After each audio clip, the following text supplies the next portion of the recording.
Hello class 10th science की class है ये आपकी। कल हमने नया अध्याय शुरू किया था आनुवंशिकता एवं जैव विकास। इसी में आज हम नया टॉपिक पढ़ेंगे वंशागत लक्षण या इनहेरिटेड ट्रेट्स। बच्चों, क्या है वंशागत लक्षण? जनकों से जो वंश परंपरागत लक्षण उनकी संतानों में जाते हैं उन्हें वंशागत लक्षण कहते हैं। फिर भी संतानें कभी अपने जनकों या माता पिता के समान नहीं होती हैं। एक ही माता पिता की विभिन्न संतानों में भी अंतर पाया जाता है।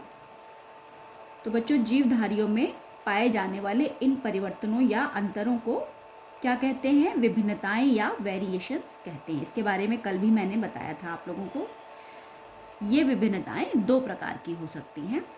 पहली है वंशागतिक या जननिक विभिन्नताएं और दूसरी है अवंशागतिक या दैहिक विभिन्नताएं। तो पहले पढ़ेंगे हम वंशागतिक या जननिक विभिन्नताएं क्या होती हैं।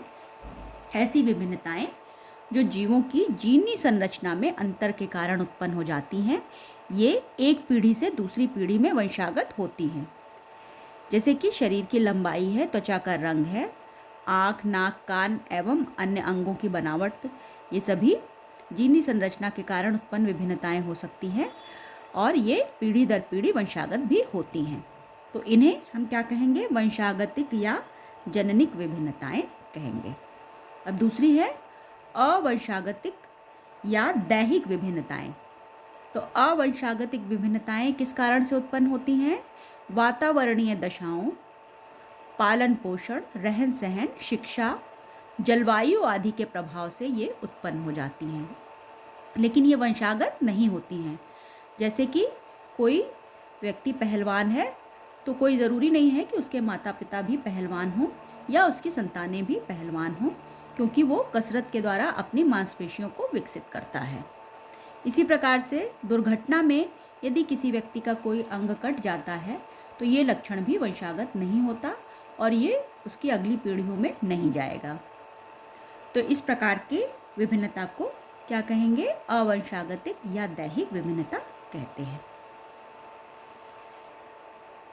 इसके बाद लक्षणों की वंशागति के नियम, इसके बारे में हम जानेंगे।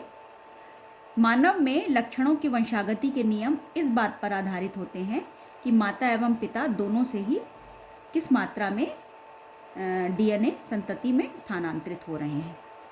ये डीएनए जो है वो समान मात्रा में ही जाते हैं, लेकिन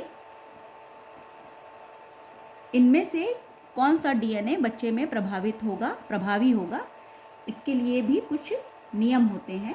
प्रत्येक लक्षण के लिए संतति या शिशु में दो विकल्प होते हैं। माता एवं पिता के दोनों के ही डीएनए में उसको प्राप्त होते हैं। फिर संतान में कौन सा लक्षण परिलक्षित होगा, इसके लिए बहुत सारे वैज्ञानिकों ने अध्ययन किए, प्रयोग किए और उस आधार पर वंशागति के कुछ नियम प्रस्तुत किए। तो बच्चों,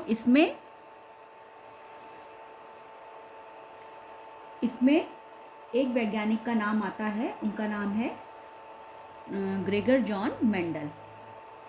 तो ग्रेगर जॉन मेंडल नामक वैज्ञानिक ने कई प्रयोग किए और इस आधार पर उन्होंने वंशागति के कुछ नियम प्रस्तुत किए। उन्होंने क्या किया कि मटर के पौधे पर अपने प्रयोग किए और इसके लिए उन्होंने 7 जोड़ी विपरीत लक्षणों वाले मटर के पौधों का चुनाव किया। फिर उन्होंने क्या किया कि 2 विपरीत लक्षणों वाले मटर के पौधों में कृत्रिम परागण द्वारा संकरण कराया। इससे बने जो संकर पौधे थे वो मूल पौधों में से ही, जो 2 मूल पौधे थे उनमें से ही किसी एक के समान प्राप्त हुए। फिर उन संकर पौधों में जब स्वपरागण हुआ तो उससे जो संतति प्राप्त हुई, संतति पौधे बने, उनमें से कुछ एक तो मूल पौधों के समान थे और कुछ दूसरे मूल पौधों के समान थे। तो इस प्रकार से उन्हें जो संकर पौधों से संतति पौधे प्राप्त हुए उसमें जो अनुपात मिला उनकी संख्या का, वो 3:1 का अनुपात मिला। ये निश्चित अनुपात था और ये हर प्रयोग में उन्हें देखने को मिला। मेंडल ने जिन विपरीत 7 जोड़ी लक्षणों का चुनाव किया, उसमें से ये तालिका बनी हुई है, इसमें दिया हुआ है कि कौन कौन से लक्षण लिए और उनमें कौन कौन से विपरीत जोड़ी कौन कौन से लक्षण थे। पहला है जैसे कि बीज की आकृति, उन्होंने एक गोल लिया और एक जुरीदार लिया। फिर दूसरा, बीज पत्रों का रंग, एक में पीला था और दूसरे में हरा। फिर तीसरे में बीज चोल का रंग, एक में लाल और दूसरे में सफ़ेद। फली की आकृति फूली एवं पिचकी, फली का रंग हरा एवं पीला। पुष्प की स्थिति कक्षस्थ या अग्रस्त, तने की लंबाई लंबा या बौना। तो इस तरह से इन्होंने 7 लक्षणों का चुनाव किया और इन 7 लक्षणों वाले पौधों में ही उन्होंने प्रयोग किए। इनमें से जो ये विपरीत लक्षण हैं, इनको युग्म विकल्पी या एलिलोमार्फ लक्षण कहा जाता है। मेंडल ने जिन जनक पौधों को लिया,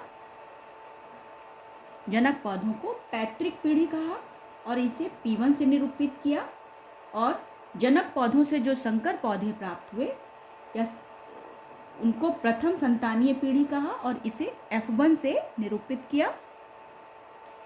फिर F1 पीढ़ी के जो पौधे थे, जब उनमें स्वपरागण हुआ तो उससे द्वितीय संतानीय पीढ़ी प्राप्त हुई, इसको F2 से निरूपित किया।